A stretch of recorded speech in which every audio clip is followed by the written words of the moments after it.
Les raisons qui peuvent provoquer une panne d'électricité sont très nombreuses. Pour apporter la bonne réponse, il faut identifier la source de la panne en procédant étape par étape. Voici au préalable quelques informations utiles sur le fonctionnement du tableau électrique qui se situe en général dans l'entrée de votre logement. Il existe deux familles de tableaux électriques, avec disjoncteur et avec fusible. Dans tous les cas, vous disposez d'un disjoncteur général qui commande l'électricité dans tout le logement. Les tableaux récents sont équipés de disjoncteurs divisionnaires qui commandent chacun plusieurs prises. Ces disjoncteurs sont activés lorsqu'ils sont sur ON en position remontée, désactivés lorsqu'ils sont sur OFF en position vers le bas. Les tableaux plus anciens sont équipés de fusibles.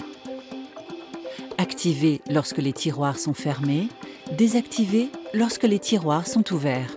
En cas de panne d'électricité, le premier réflexe à avoir est de se diriger devant votre tableau électrique. Il y a de fortes chances pour que le disjoncteur général est disjoncté. Dans ce cas, réarmez le disjoncteur général pour remettre le courant. Si l'électricité repart, puis saute après quelques minutes, c'est probablement qu'il y a surtension. Il faut alors réduire le nombre d'appareils utilisés. Si le disjoncteur général saute immédiatement, il faut alors identifier le disjoncteur divisionnaire ou le fusible où se situe le problème. Pour cela, désactivez tous les disjoncteurs divisionnaires un par un. Faites pareil s'il s'agit de fusibles en ouvrant tous les tiroirs pour les désactiver.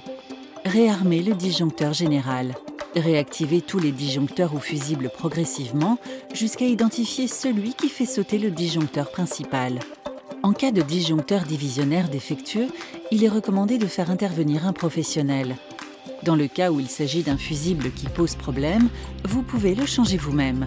Certains fusibles disposent d'une pastille rouge qui disparaît quand le fusible est grillé. Remplacez le fusible par un fusible équivalent en taille et ampérage. Il se peut que le problème ne vienne pas du fusible ou du disjoncteur, mais des prises qui lui sont raccordées, qu'il faut alors identifier. Regardez attentivement les informations qui se rapportent au disjoncteur ou fusible en question.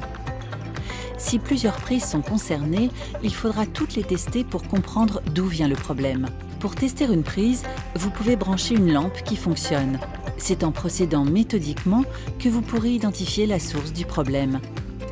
Maintenant, c'est à vous de jouer.